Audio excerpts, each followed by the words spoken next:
Hello sir. Hi అండి. Sir మనకి psoriasis అంటే ఏంటి సార్? రైట్.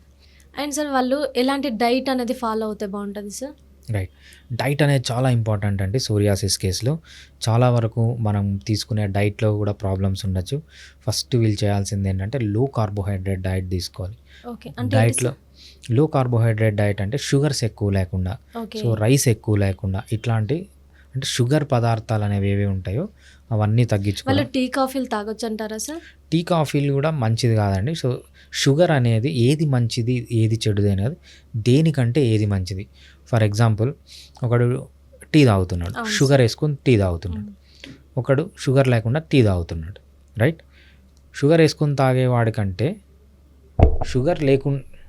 షుగర్ లేకుండా తాగేవాడిది హెల్దీ. అవును సార్. ఇంకోడు ఉన్నాడు అసలు టీనే తాగట్లేదు, వాడిది ఇంకా హెల్దీ. మనం ఏంటంటే కంపారిజన్ దేనికంటే ఏది బెటరు, ఎంత తక్కువ షుగర్ తింటే అంత బెటర్ సోరియాసిస్లో. ఓకే. అంతేకాకుండా నెక్స్ట్ వీళ్ళు చేయాల్సింది ఏంటంటే ఒమేగా 6 ఫ్యాటీ యాసిడ్స్ అంటాం అనమాట. ఒమేగా 6 ఫ్యాటీ యాసిడ్స్ అంటే మనకు వెజిటబుల్ ఆయిల్స్లో ఉంటాయి. Okay sir. Sunflower oil, safflower oil, ఏవైతే సీడ్ ఆయిల్స్ విత్తనాల నుంచి ఆయిల్ తయారు చేస్తారో ఆ ఆయిల్స్లో అంతా ఒమేగా 6 ఫ్యాటీ యాసిడ్స్ ఉంటాయి. ఆ 6 ఫ్యాటీ యాసిడ్స్ని తగ్గాలంటే వీళ్ళు మంచిగా గీ తీసుకోవచ్చు, అదేవిధంగా ఆలివ్ ఆయిల్ తీసుకోవచ్చు, కొబ్బరి నూనె తీసుకోవచ్చు, ఇట్లాంటివి తీసుకోవచ్చు. బట్ ఒమేగా 6 ఏవైతే ఉన్నాయో దాన్ని తగ్గించాలి. నెక్స్ట్ వీళ్ళు ఏం చేయాలంటే ఒమేగా 3 ఫ్యాటీ యాసిడ్స్ ఉన్న ఫుడ్స్ బాగా తీసుకోవాలి. ఒమేగా 3 ఫ్యాటీ యాసిడ్స్ ఎక్కడ ఉంటాయంటే మనకు న్యాచురల్ మీట్, అదేవిధంగా నేచర్లో దొరికే మీట్ అంటే ఓకే. నేచర్లో పెరిగే అనిమల్ని తినడం వల్ల, ఆర్గానికలీ రైజ్డ్ అనిమల్ని తినడం వల్ల, ఎస్పెషల్లీ ఫిష్లో రిచ్ ఇన్ ఒమేగా 3. వాళ్ళు చికెన్ కూడా తినొచ్చు అంటారా ఇంకా? చికెన్ కూడా తినచ్చండి. చికెన్కి దీనికి సంబంధం లేదు. సో మనం మెయిన్గా మాట్లాడేది ఇక్కడ కార్బోహైడ్రేట్ తగ్గియండి, ఎస్పెషల్లీ ఒమేగా 6 ఫ్యాటీ యాసిడ్స్ తగ్గియండి, ఒమేగా 3 ఫ్యాటీ యాసిడ్స్ బాగా తీసుకోండి, మంచి ఫైబర్ ఉన్న ఫుడ్స్ తీసుకోండి. సో ఇంకా అన్నీ తీసుకోవచ్చు, మంచి ప్రోబయాటిక్స్ ఉన్న ఫుడ్ తీసుకోండి, విటమిన్స్ మినరల్స్ అన్నీ ఉన్న ఫుడ్ని బాగా తీసుకోవచ్చు. అండ్ సార్ మనకి సోరియాసిస్ ఉన్న వాళ్ళు ఏది పడితే అది తినేస్తూ ఉంటారు. అంటే ఏ వెజిటబుల్స్ అంటే కొన్ని మనకు ఉంటాయి కదా సార్, కొన్ని ఏమైనా ప్రాబ్లం వస్తే దానికి ఇవి తినొద్దు అని కొన్ని ఉంటాయి కదా. ఇప్పుడు లైక్ మనకి థైరాయిడ్ ఉన్న వాళ్ళైతే క్యాబేజీ తినొద్దు అలాంటివి ఉంటాయి కదా సార్. Yeah. ఈ సోరియాసిస్లో కూడా మనకి ఏమైనా తినకూడని ఏమైనా ఉంటాయా సార్? ఫస్ట్ థైరాయిడ్ ఉన్న వాళ్ళు క్యాబేజీ తినకూడదు అనేది శుద్ధ అబద్ధము, చాలా అది మిస్నామర్ అంతే. ఓకే. సో థైరాయిడ్ ఉన్న వాళ్ళు క్యాబేజ్ అన్నీ తినచ్చు.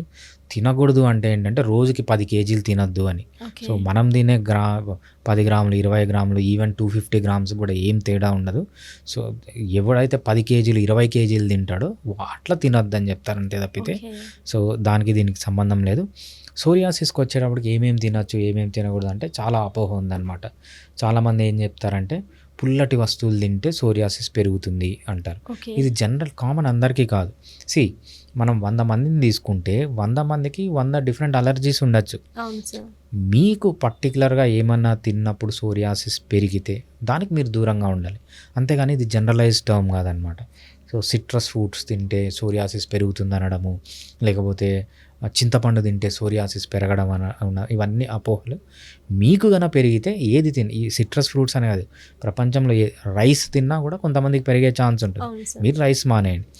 మీకు గన ఏదన్నా పర్టికులర్ వస్తువు తిన్నప్పుడు సోరియాసిస్ పెరిగితే దానికి దూరంగా ఉండాల్సింది తప్పితే సోరియాసిస్ ఇది తింటే వస్తుంది అని జనరలైజ్గా చేసి చెప్పడానికి లేదనమాట. Okay sir. ఆర్గానిక్ తింటే బెటర్ అంటారు. దేనికంటే బెటర్, ఒక సింథటిక్ ఫుడ్ కంటే ఆర్గానిక్ ఫుడ్ మన అనేది హెల్తీగా బెటర్. ఉండడానికి కూడా యూజ్ అవుతుంది అండ్ ఇమ్యూనిటీ పవర్ని కూడా పెంచుతుంది. డెఫినెట్గా ఆర్గానిక్ ఫుడ్ అనేది డెఫినెట్గా ఇమ్యూనిటీ పైన చాలా మంచి ఎఫెక్ట్ ఉంటుంది. ఎప్పుడైతే ఆర్గానిక్ ఫుడ్ తీసుకుంటారో మీ ఇమ్యూనిటీ అనే మీ బాడీలో ఏ పారామీటర్ అన్నా తీసుకోండి పాజిటివ్గా ఎఫెక్ట్ అవుతుంది. ఈ జంక్ ఫుడ్ కంప్లీట్గా మానేయమంటారా సార్? జంక్ ఫుడ్ సో ఏం ఫుడ్ తిన్నప్పుడు జంక్ ఫుడ్డే కదా. దేనికంటే ఏది better, organic food junk food కంటే ఆర్గానిక్ ఫుడ్ బెటర్ అనమాట. జంక్ ఫుడ్కి ఎంత దూరంగా ఉంటే అంత మంచిది. అండ్ సార్ మనకి ఇప్పుడు సోరియాసిస్ వచ్చిన వాళ్ళు మానసికంగా చాలా బాధపడుతూ ఉంటారు. నేను వాళ్ళ దగ్గరికి వెళ్తే బాగోదు అని అనుకుంటారు. ఏదైనా ఫంక్షన్ అయినా కూడా వాళ్ళ మెంటల్ స్టెబిలిటీ అనేది కరెక్ట్గా ఉండదు సార్. వాళ్ళకి మీరు ఏం చెప్తారు సార్? మీ సజెషన్ ఏంటి?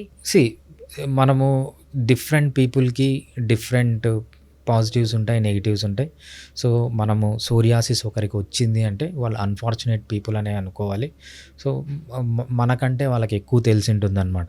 సో, ఎందుకంటే వాళ్ళు ఆ బాధని వాళ్ళు అనుభవించింటారు. సో, మనం చెప్పడానికి అంటూ ఏం లేదు వాళ్ళకి. సో, వాళ్ళకై వాళ్ళు స్ట్రెంత్ తెచ్చుకొని సో, బతకడం తప్పితే మనము వాళ్ళ షూస్‌లోకెళ్ళి చూడం కదా! వాళ్ళకి ఎన్ని ప్రాబ్లమ్స్ వచ్చినాయో. సో, మేబీ యంగ్ ఏజ్‌లో ఉన్నప్పుడు ఒక అమ్మాయి వదిలి వెళ్ళిపోయిండొచ్చు. ఇంకేదన్నా జరిగిండొచ్చు. సో, పిల్లలు వదిలి వెళ్ళిపోయిండొచ్చు. ఒకరి నుంచి ఒకరు. వాళ్ళ లైఫ్‌లో మనకేం జరిగిందో మనకు తెలియదనమాట. సో, ఏదేమైనా గానీ మనం చెప్పేదేంటంటే సమాజానికి ఇది ఒకరి నుంచి ఒకరికి రాదు. మేబీ ఆహ్, 99.99% కాదు, 100% రాదు అని మనం చెప్పగలిగితే నెక్స్ట్ టైం వాళ్ళకి ఆ ప్రాబ్లమ్ లేకుండా ఉండొచ్చనమాట. సో, స్పెసిఫిక్‌గా వాళ్ళు ఏం ఎక్స్‌పీరియన్స్ చేసినాడని మనకు తెలియదు కాబట్టి మనము వాళ్ళకు అలా స్పెసిఫిక్ అడ్వైజ్‌లనేవి ఇవ్వలేమనమాట. అండ్ సార్ మన ఇంట్లో ఉండే ఆడవాళ్ళకి ఎక్కువ వరకు స్ట్రెస్ తీసుకుంటా ఉంటారు. సార్ వాళ్ళకి మీరు ఎలాంటి సజెషన్స్ ఇస్తారు? సీ మనకు లైఫ్‌లో 5 అనేది చాలా important. First diet, healthy diet, మంచి నిద్ర, ఎక్సర్సైజ్, స్ట్రెస్ లేని లైఫ్, అదేవిధంగా అలవాట్లకు దూరంగా ఉండడం. ఏదైనా చిన్నదేమన్నా అయితే సార్ దానికి స్ట్రెస్ ఫీల్ అవుతూ ఉంటారు, టెన్షన్ పెట్టుకుంటా ఉంటారు ఆడవాళ్ళైతే. రైట్. మెయిన్‌గా వాళ్ళు బావుంటేనే కదా సార్ మన ఇల్లంతా బావుండేది. రైట్. యాహ్! కరెక్ట్ అండి. అబ్సల్యూట్‌గా. ఇంట్లో ఫాదరు బావుండాలి, మదరు బావుండాలి. అప్పుడే పిల్లలు బావుంటారు. సో, అన్‌ఫార్చునేట్‌గా కొంచెం అలా టెన్షన్ పెట్టుకునే వాళ్ళుంటే వాళ్ళకి సపోర్ట్ ఇచ్చి ఫ్యామిలీని ముందుకు తీసుకొని వెళ్ళిపోవాలి. ఎస్పెషల్లీ హస్బెండ్ అనేవాడు ఫ్యామిలీలో చాలా ఇంపార్టెంట్. హస్బెండ్ గనక కరెక్ట్‌గా ఉంటే నేను అనుకోవడం ఏంటంటే 99.99% ఏ ప్రాబ్లమ్స్ రావు. Thank you so much thanks sir. అండి.